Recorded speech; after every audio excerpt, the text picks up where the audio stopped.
आज का मेरा टॉपिक रहेगा बेरोजगार और उसकी समस्याएं। तो आइए बने रहिए अंत तक। हम जानते हैं कि बेरोजगार क्यों है आज, इसका कारण क्या है और इसकी समस्या का समाधान हम कैसे कर सकते हैं एकजुट होकर के।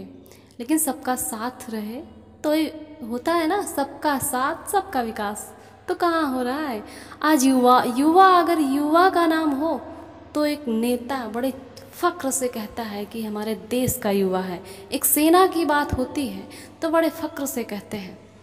जरा एक बेरोजगार युवा की बात करें तब कहाँ जाती इनकी बातें? तब तो समझ में नहीं आता आखिर क्यों हो रहा है सब। जानते हैं हम इस वीडियो में। आइए बने रहिए हमारे साथ ममता मनोटेज पे। आज अगर अपने देश का युवा बेरोजगार है तो इसका मुख्य कारण राजनीति का दांवपेच ही है।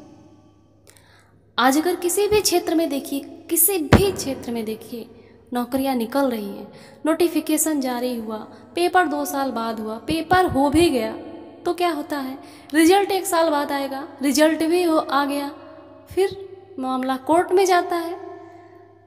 कम से कम क्लियर होने में 3 या 4 साल तो लग ही जाता है। ये रहा हमारी नौकरी का सिस्टम, कितना अजीब है। और अगर कहीं जो ये हमारे साथ करते हैं, जो एक बेरोजगार युवा के साथ कर रहे हैं, कहीं इनके साथ होने लगा तो, कहीं इनके साथ अगर होने लगा ऐसा कि चुनाव का नामांकन आज किया जाए और उसके बाद 2 साल बाद चुनाव करवाया जाए, नामांकन आज हो लेकिन 2 साल बाद चुनाव करवाया जाए, फिर उसके बाद 1 साल बाद परिणाम घोषित किया जाए, इनके चुनाव का परिणाम 1 साल बाद घोषित किया जाए। और मज़ा तो तब आए जब उसके बाद चुनाव के नाम पे गड़बड़ी करके ये मैटर कोर्ट में चला जाए, वो भी 3 साल के लिए। 3 साल के लिए कोर्ट में मैटर चलता रहे, उसके बाद 3 साल के बाद चुनाव निरस्त कर दिया जाए कि चुनाव में गड़बड़ी थी, कोर्ट ये निरस्त कर दिया जाए तो कैसा लगेगा इन्हें।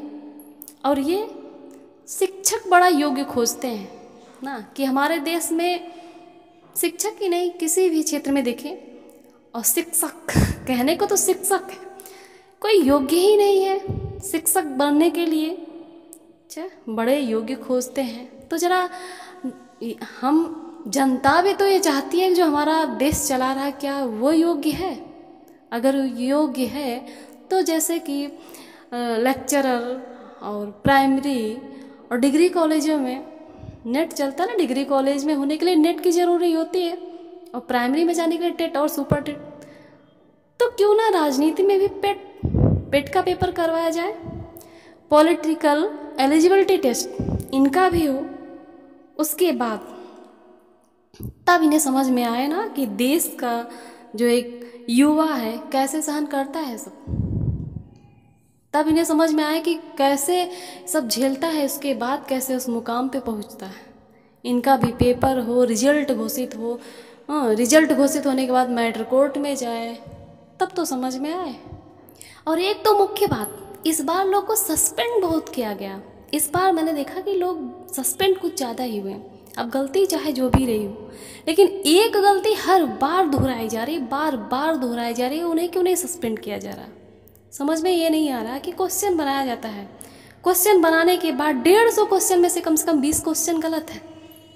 आपको उसका एलिजिबल नंबर चाहिए, कैसे दे जब 20 नंबर ही गलत है, उसके 20 क्वेश्चन ही गलत है, कम से कम या तो 2 ऑप्शन है, या तो क्वेश्चन ही गलत है, या तो सारे आंसर ही सही है, या तो उसमें से कोई आंसर ही सही नहीं है।